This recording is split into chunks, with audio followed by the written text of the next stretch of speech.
नमस्कार दोस्तों, आप सभी सम्मानित शिक्षक एवं शिक्षिकाओं का स्वागत एवं अभिनंदन। आज की वीडियो में हम छत्तीसगढ़ निष्ठा प्रश्नोत्तरी मॉड्यूल 1 सीजी पाठ्यचर्या और समावेशी कक्षा में पूछे गए 10 सवालों का सही उत्तर मैं आपको दूंगा, जिससे आप अपने उत्तर की जांच सही तरीके से कर पाएंगे। तो चलिए शुरू करते हैं। एक चीज़ और आपको मैं बता दूं, जो निष्ठा प्रश्नोत्तरी में प्रश्न पूछे जाएंगे वो आगे पीछे हो सकते हैं, लेकिन वही होंगे, और जो विकल्प हैं वो भी ऊपर नीचे हो सकते हैं, लेकिन वही होंगे। इस बात का आपको ध्यान रखना है। तो चलिए सबसे पहले पहला प्रश्न को पढ़ते हैं। समान विकलांगता वाले समान विकलांगता वाले दो बच्चे। इसका पहला विकल्प है, कक्षा में शिक्षक द्वारा किसी भी हस्तक्षेप की आवश्यकता नहीं होगी। कक्षा में शिक्षक द्वारा विभिन्न हस्तक्षेप की आवश्यकता हो सकती है। सभी हमेशा कक्षा में शिक्षक द्वारा समान हस्तक्षेप की आवश्यकता होगी।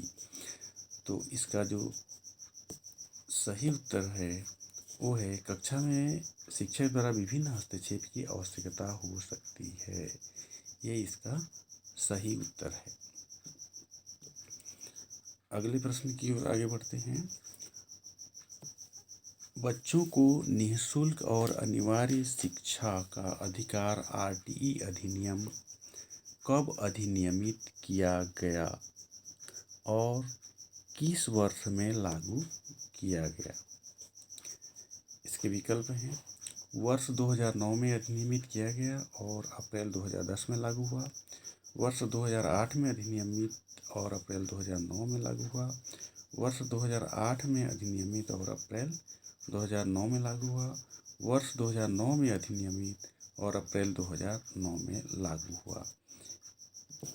इसका जो सही उत्तर है वह है, वर्ष 2009 में अधिनियमित किया गया और अप्रैल 2010 से लागू हुआ। ये इसका सही उत्तर है। अब अगले प्रश्न की ओर आगे बढ़ते हैं। समावेशी शिक्षा को बढ़ावा देने के लिए निम्नलिखित में से कौन सा महत्वपूर्ण नहीं है? विकल्प हैं, शिक्षक का सकारात्मक और निष्पक्ष रवैया, सभी शिक्षक का विश्वास कि सभी बच्चे एक साथ सीख सकते हैं, शिक्षक की सामाजिक आर्थिक स्थिति। इसका जो सही विकल्प है वो है, शिक्षक की सामाजिक आर्थिक स्थिति। शिक्षक की सामाजिक आर्थिक स्थिति, ये इसका सही उत्तर है। आगे बढ़ते हैं। निम्नलिखित में से कौन सा कथन पाठ्यक्रम के लिए मान्य नहीं है? निम्नलिखित में से कौन सा कथन पाठ्यक्रम के लिए मान्य नहीं है? इसमें पाठ्यक्रम, पाठ्यपुस्तकों, शिक्षा शास्त्र और मूल्यांकन विधियों को शामिल किया गया है। यह स्कूलों में शिक्षा के उद्देश्यों को लागू करने के लिए डिजाइन की गई नियोजित गतिविधियों का एक समूह है।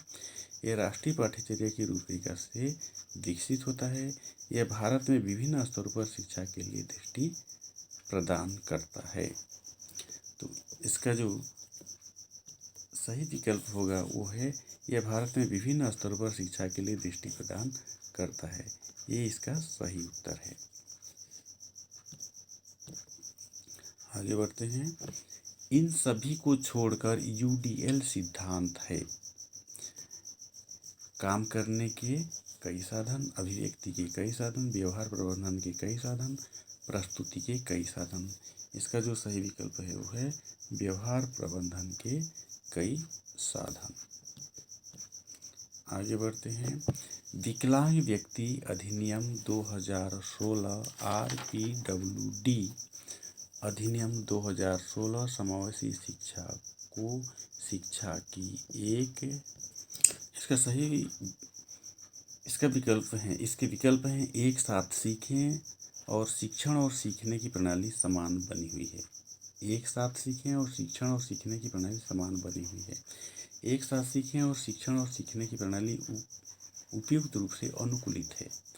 एक ही स्कूल में भाग लें, लेकिन विकलांगता वाले छात्र अलग कक्षाओं में सीखते हैं सभी। इसका जो सही उत्तर है वो है एक साथ सीखें और शिक्षण और सीखने की प्रणाली उपयुक्त रूप से अनुकूलित है। ये इसका सही उत्तर होगा। आगे बढ़ते हैं। NEP 2020 स्कूली शिक्षा को मौजूदा 10+2 डिजाइन किसमें बदलने का प्रस्ताव देता है? इसके विकल्प हैं 5+3+3+4, 3+5+3+5, इनमें से कोई नहीं, 5+3+4। इसका जो सही विकल्प है वो है 5+3+3+4। ये इसका सही विकल्प है। चलिए आगे बढ़ते हैं। राम दृष्टिबाधित छात्र है, निम्नलिखित में से कौन सा उसके लिए अभिविन्यास और गतिशीलता प्रशिक्षण के लिए सबसे उपयुक्त है? नोटबंदी के लिए स्लेट और स्टाइलस, ऑडियो क्लिप्स, स्कूल भवन के स्पर्श नक्शे, सीखने की गतिविधि का मौखिक विवरण। तो इसका जो सही उत्तर है वो है स्कूल भवन के स्पर्श नक्शे। आगे बढ़ते हैं। निम्न में से राष्ट्रीय पाठ्यचर्या की रूपरेखा के लिए कौन सा वाक्य सही है? सभी यह शिक्षा पर राष्ट्रीय नीति में उल्लिखित दृष्टि के अनुरूप शैक्षिक उद्देश्य प्रदान करता है। यह पाठ्यक्रम और पाठ्य पुस्तकों में शामिल की जाने वाली सामग्री पर मार्गदर्शन प्रदान करता है। NCERT को NCF विकसित करने के लिए आदेश दिया गया है। तो इसका जो सही उत्तर है वो है सभी। आगे बढ़ते हैं। भारत में शिक्षा पर पहली और दूसरी राष्ट्रीय नीति को किन वर्षों में तैयार किया गया था? 1967 और 1989, 1968 और 1986, 1986 और 2019, 1966 और 1992। तो इसका जो सही विकल्प है वो है 1968 और 1986।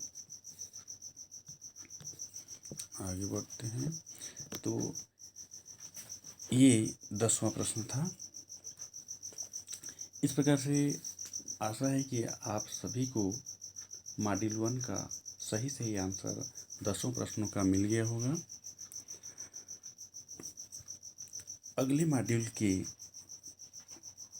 प्रश्नोत्तरी के लिए आप मेरे अगले वीडियो का कृपया इंतजार करिए। धन्यवाद।